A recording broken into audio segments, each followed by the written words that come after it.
Academy of Esports podcast. I am your host, James O'Hagan, and today I have the pleasure to boil her up once again as I get to interview a professor from my alma mater, Purdue University, Dr. Robert Gallardo.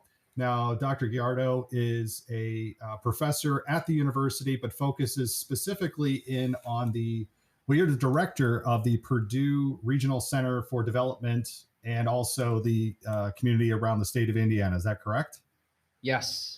All right. And you have a very eccentric background. I noticed that you were in Mississippi, but found your way to Indiana. So very happy to have you at the university. But before we dive too much into that, there are some other additional questions that we like to ask here on the podcast to introduce people to you.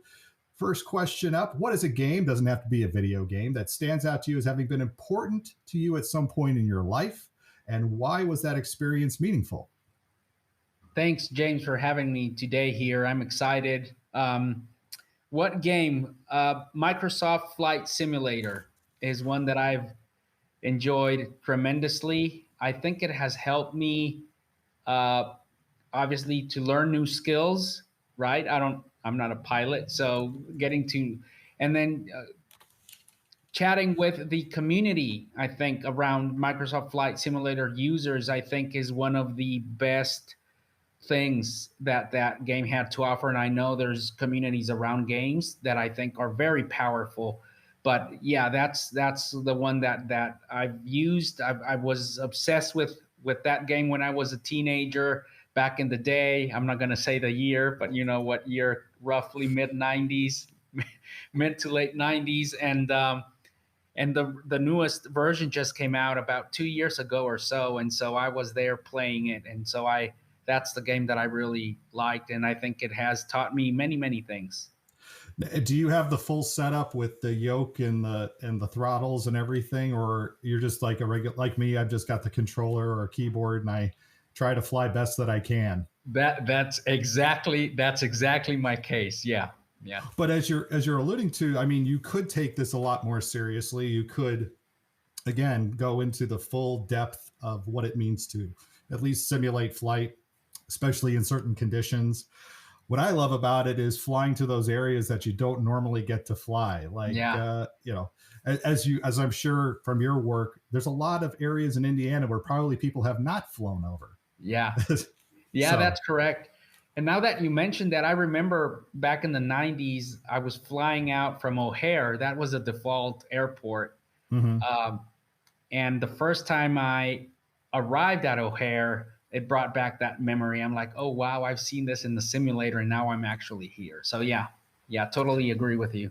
My remembrance was I started playing it in the late 80s, and it was Meigs Field, which is right on the outskirts of Chicago, which is no longer even there. That was a political, turned into a park. Mayor Daley decided at one point in the middle of the night to carve up the runway.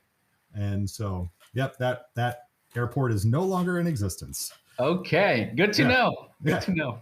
Now, second question could be totally eccentric, or maybe it's quite traditional, but what is your superpower, that thing you do better than most people, or what do you wish you could do? Great question, James. I'm a humble type of a guy, so it's hard for me to say that I have, if any, superpowers, but I think now in my professional career and so forth, I think what I've noticed is that I'm a team player. I support my team. I go to a great extent to defend, to support, promote, help my team. So I think that, and I'm a guy that typically gets along with mostly everybody, and I think that not many people have that ability. And so I think that that's part of my superpower, if I could call it in any way, would be team player. And I'd like to get along. I like to give people, I don't judge them obviously at the first instance or anything like that, but I think that I'm more tolerant of certain behaviors and ways of thinking than most of my friends. So. Well, and it's nice to hear that. I have a daughter who's considering Purdue University for next year, and it's nice to hear that there are professors. And again, my experience has always been with Purdue that the professors have always been welcoming and not too judgy. Yeah.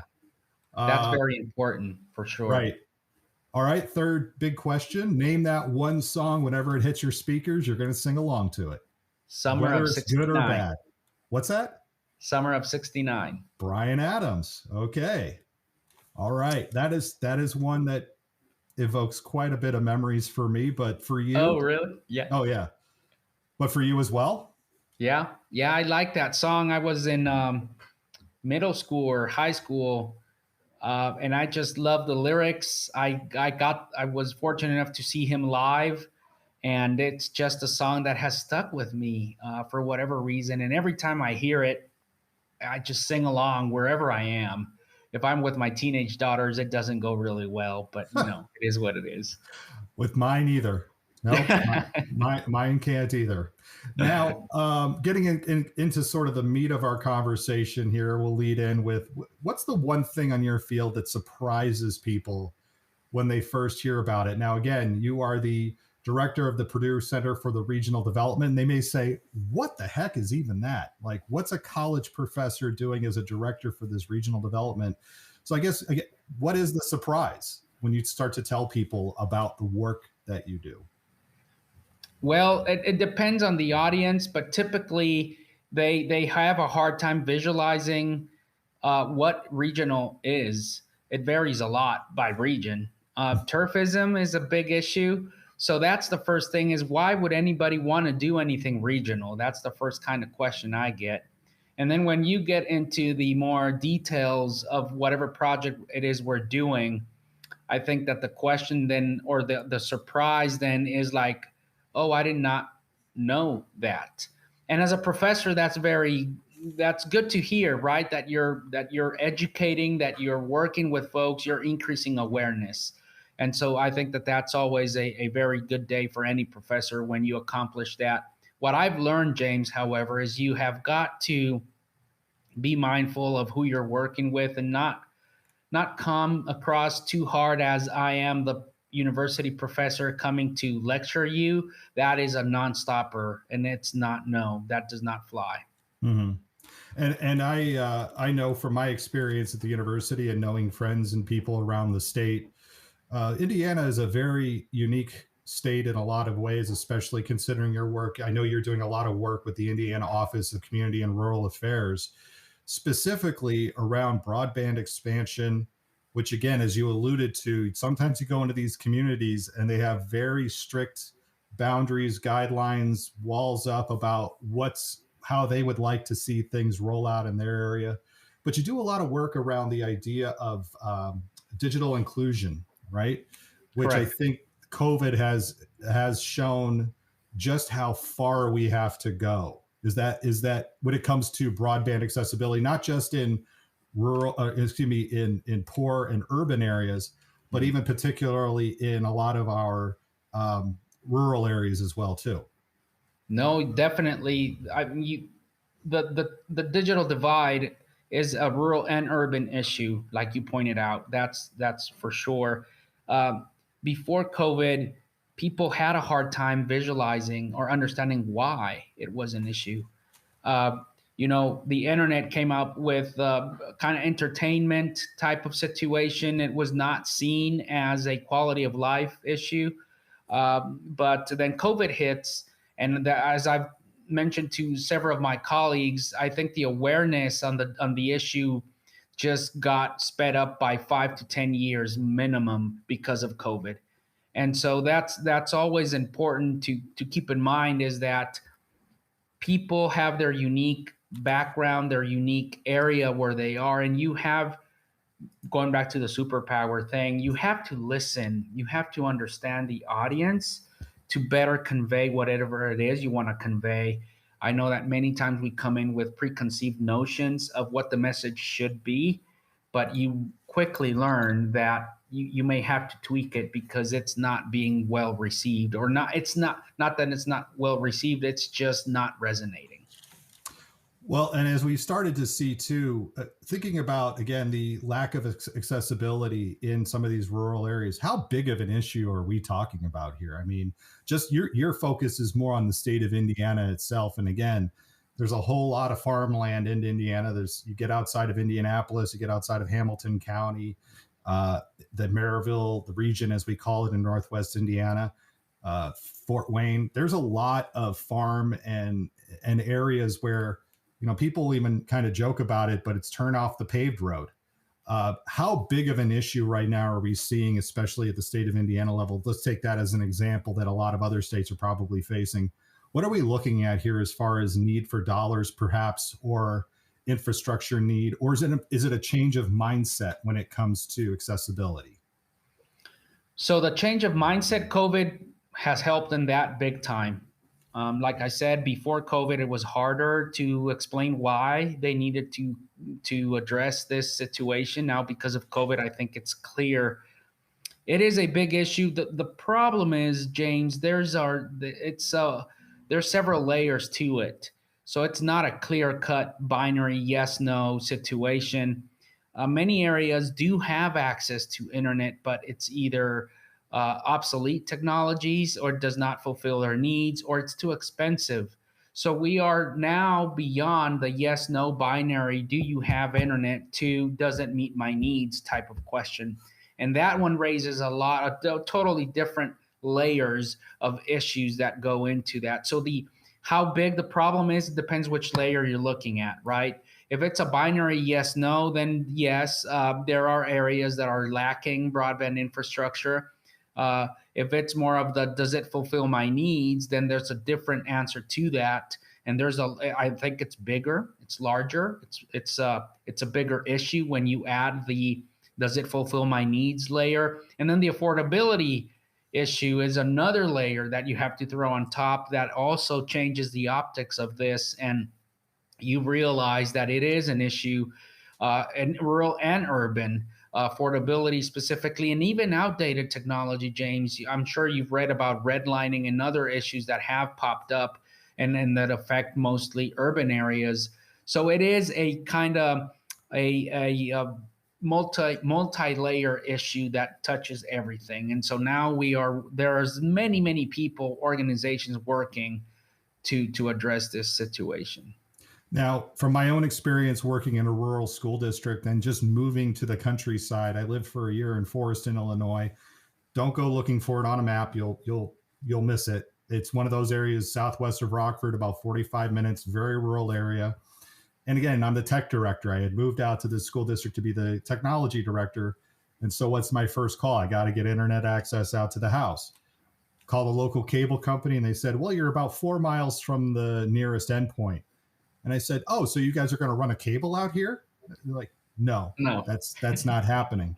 My choices were satellite. Now, this was 10 years ago. Satellite internet service, which we can maybe talk about what Elon Musk has going on right now, because it's showing, I think, a proof of concept, at least in Ukraine right now, as to being able to provide continuous access. But at the time, satellite service was limited to about 450 megabytes of data a day. That was my cap, which if anybody ever watches a YouTube or a Netflix video, about a 2-hour movie runs you about 1.5 gigs of data. So you couldn't even watch a Netflix movie on this. And Netflix was a thing 10 years ago, those young people.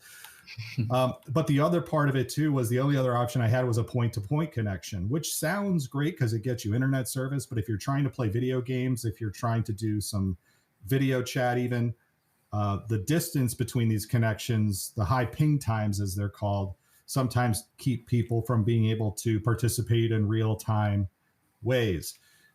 But it looks like Indiana, my problem is a microcosm of, I think, the bigger problems that a lot of people have, especially in rural areas.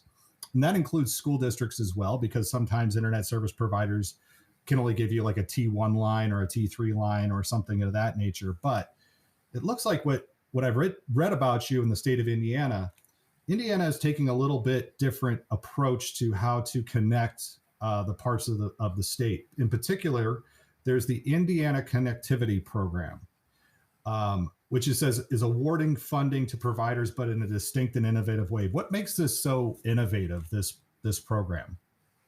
So that's a great question. And yeah, we've got to discuss technologies, please, because I get that question a lot. But so here in Indiana, at least, and in many other states, the programs that have been set up to identify and build broadband infrastructure are mostly provider driven. So the provider comes. So your Comcasts, your Spectrums. Those are the big ones. You also have the middle ones and the small ones, but it's provider driven, meaning the provider, whatever mechanism the state has in place, the provider comes in and says, I'm going to go here, here, and there, and I need X amount of money, and off we go. The Indiana Connectivity Program is the money ends up with providers, but the process initiates in a very different way. And this is a Hoosier, a resident, or a business applying and saying, I don't have internet, I would like some internet. Or I currently have internet, but I would like faster internet. So that may sound very, very petty, very insignificant, James, but it changes the entire process, because then the providers react to what the consumers are saying rather than communities and consumers reacting to what providers say. So that's a fundamental change. And that's why I'm a fan of ICP, because of that reason. I mean, NLC is doing that, which is the older program. The next level connections. Yeah, they're doing they're doing their part, but ICP is really consumer driven. And now there's a multiple steps. It does not guarantee you're going to get service, but at least the resident or the business initiates that process, where in other places or in other states or other programs, the provider is the one that does that. And in the ICP program, is this where you reach a critical mass of people in a community asking for it, which then starts to drive the dollars towards it? So how it works is you apply, you can go online or you can call a call center. And then that batch of addresses is then analyzed. And if there is previous funding already associated with them, like federal programs or previous rounds of state programs, they are removed. Then the remaining addresses then are posted, are staged for challenge, where providers come in and say, wait a minute, I already have a footprint there. You don't need to fund this. We have some way to check on that, and it's mostly speed tests or network or footprints of providers. And if nobody challenges that address, then it moves on to the next phase where it's bundled. So we try to, if it's a neighborhood, obviously that's a bundle. That we have also individual addresses that are bundles, and then from there they're put out for bid. And so then providers come in and say, you know what, I'm going to bid on this bundle, it be at a single address or multiple address. And then that's where we are now, is then that ends up in the cheapest cost to the state to subsidize that, because it is a bid that has gone through that process. So that's basically how it works, James. Now I'm probably going to ask a Pandora's box of question that's just going to open up a whole bunch of stuff here. But Dr. Gallardo, why isn't internet service a public utility? Why isn't at this point? Why are we not looking at funding internet service like we would a public utility, with proper infrastructure and equal access for everybody? Realizing again that the internet service, as we found during the pandemic, is so vital, not just to school and being connected to people and work, but as part of a fabric of the global economy. So my take on, and I'm not an expert in utilities or anything of that nature, but based on what I understand, you've got to put it into historical context. How was the internet born? Somebody's going to say Al Gore, right? But whatever. The point is, it started with the private sector. It was a government-developed technology, but then it was successfully commercialized in a way. And then that opened the door to other uses, entertainment, and then social media came along, and then e-commerce came along. And so at that point, it was not seen as a utility. It was not expected to be a utility. And by the time we realized, or they realized, it is actually behaving like a utility, there's a lot of interests already there. And so I think that it's going to be a very tough, to revert it back or make it fit under a utility. If you ask me personally, as Roberto, professor of Purdue, is it a utility? It is. I have no doubt about it, but the technicalities of it it's a different story. I know that in Tennessee, Chattanooga in particular was a city that decided that they owned the water company in the city and they were going to start their own gig service to the homes using the infrastructure of the water utility to kind of layer on. Was it the water and electric? Maybe it was electric, and they owned the. It was electric. Yeah, it was electric, and I know that the state of Tennessee, seeing this, decided to put the kibosh on their efforts and basically penned them in to a geographic location. It feels like I don't want to throw this around loosely, but I'll say it anyway. It almost feels like internet service providers are kind of like the mob in a lot of ways, where they have their territories and you do not, do business in other person's territories or unless you buy them out, it would seem. Am I thinking too wrong? Maybe I shouldn't say mob. Maybe I'll say like the old wrestling businesses. There used to be all these regional wrestling companies, and now there's only one big wrestling. Well, there's two big wrestling companies, but so yes, why is it a utility? It's because you have to have access to it for quality of life purposes. But it also, utility tends to gravitate towards a monopoly. Let's put that aside and let's look at how the internet market behaves. Mm-hmm. And now you realize it is essential for quality of life, and it also behaves in a monopoly type of ways most of the time. And so why not? Well, for the reasons I explained earlier, but you're right in the sense that there really is not a lot of competition. I can't sugarcoat that. Mm-hmm. You may have providers that are competing within a large area. You may have multiple providers listed on the FCC database, which we know, overstates coverage. But at the end of the day, James, you're going to find that there's going to be an 800-pound gorilla in certain areas, and that's how it is, right? And so people ask me, why is it so expensive? The U.S., compared to other countries, has one of the most expensive, slowest internet service in the first world. And so people ask me why. And then I say, well, it's a multiple things. But the reason, if you ask any economist, they're going to tell you that the beauty of competition is exactly to bring down cost, right? Price, and increase quality. Otherwise, you're out. Mm-hmm. You can't compete. So that's, I think, one of the issues, that it's going to be just like reframing it a utility. Truly generating competition is going to be a very uphill battle. I kind of chuckled in my head when you started talking about, speeds.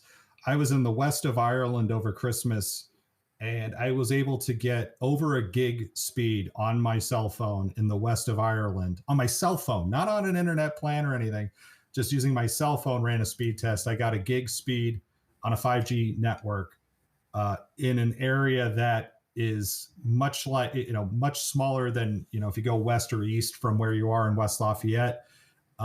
It was surprising to see that. And it was almost like it was a wake-up call to realize that, yes, we are behind in a lot of ways compared to the world in internet access. The last question for you, what do you see as the near future to change all this? Again, you're doing the work with the ICP. States are looking at this in different ways, I think. Do you really feel that this is going to be a sustainable change, or are we going to continue to see the slow slog going forward? No, man. Why do you ask that, James? I have to ask the tough question. Come on. This is your guess. This is your best guess. Here's my spiel. Yeah.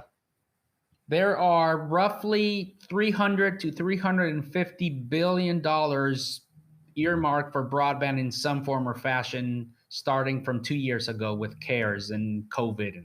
$350 billion, maybe pushing it to $400 billion.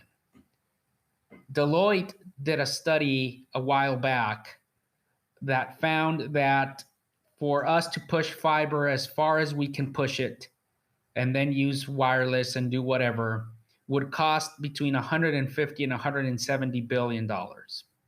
Obviously, that's 3, 4, 5 years ago. So now let's be generous and let's call it 250. 250. We have more than 250 allocated. The question is, how will that money be allocated and will we move the needle? Mm-hmm. The optimist in me says we will move the needle. There's no doubt about it. There will be movement. Its evil twin says we will not. Once in a lifetime opportunity, and the way I'm seeing things right now, I don't think we're going to be able to check that off our to-do list and then move on to applications and other stuff, right, that are equally as important, devices and skills and so forth. So it will move the needle, yes. It will make a splash, yes. Will it solve the problem in its entire, like, not entirely, but to a degree where we can quasi turn the page? I'm afraid not. I hope I'm wrong. I hope you come to me 2, 3, 4, 5 years from now and say you were very wrong. And I'm going to say I was very wrong, and I'm so happy I was wrong. Okay, I said that was the last question, but I just have one little quick follow-up. Okay. Is it going to be 5G service or satellite service like Elon Musk is putting out into Ukraine right now, again, to provide services for those people in that country? Is it going to be the cell phone companies who are going to beat the cable internet service providers, the traditional internet service providers? Or what? Because again, I look around and I say, if I can get a gig on my phone in the west of Ireland, why do I need to hook up a connection to my house on a something that's not going to necessarily be as fast? Is that the big game changer? I'm not a fan of satellite, and I'm not a fan of 5G. I'm still on the fence on that. Okay. I haven't gone either way. From a purely engineering perspective, if we were to speak to engineers only and the network engineer, fiber is the future-proof technology. I know we have to be tech agnostic, and so many times now I ask myself, do we have to be tech agnostic? Because there is a technology in place. Is it very expensive? It is, but it is, again, based purely on engineering things. It is the future-proof technology. 5G can reach similar speeds to fiber now. The problem is it's millimetric radio wave, and it has a very short range. And it's very susceptible to obstruction from trees, us, buildings. So when people tell me 5G is going to address this issue simply because it's fast like fiber, but it's wireless, they don't understand that they're going to have to build a gazillion microcells to accommodate that traffic. Now, 6G is already being discussed. I don't know what's the technicality of that, but 5G, the true 5G, because there's low band and high band 5G. The low band is already being pushed out there as 5G. The high band is the one that's truly the 5G, at least from the theoretical side of things. You're going to have to build micro towers everywhere. Mm. And if you're fed by fiber, and if you're going to do that, why not get with the fiber already? So, I don't know. There's going to have to be multiple technology. I understand there's going to be areas you simply cannot reach with fiber. Mm-hmm. It's too expensive. So I'm okay with that, and I know it's going to have to be. But what I tell folks is, whenever possible, push the fiber as far as you can get it, and then complement with other technologies. Well, Dr. Roberto Gallardo, professor at Purdue University, you will be a part of our panel April 8th and 9th. Well, the panel's on April 8th, but the convention, Purdue University Games Make a Difference Symposium, will be at, we're going to be at the COREC for that conference. Or, excuse me, I keep saying conference, symposium. I like to use the fancier word. Dr. Gallardo, thank you so much for being a guest on the Academy of Esports podcast today. Thank you for the opportunity, James. Great to see you, man. You take care. Thank you. That will do it for this week on the Academy of Esports. I've been your host, James O'Hagan. Esports are organized competitive video games allowing schools to redefine their athletic culture, diversify opportunities for student participation, promote good physical and mental health, increase collegiate scholarship pathways, and play games. We can never forget the importance of play. The mission of the Academy of Esports is to support these ideals. The vision of the Academy of Esports is for all students to experience the fun and joy of playing competitive video games. You may follow me on Twitter at Jim O'Hagan. That's at JIMOHAGAN, and through the Academy of Esports account at TAO Esports. It's a great way to get the latest blog posts, podcast episodes, and news coming out of esports and education.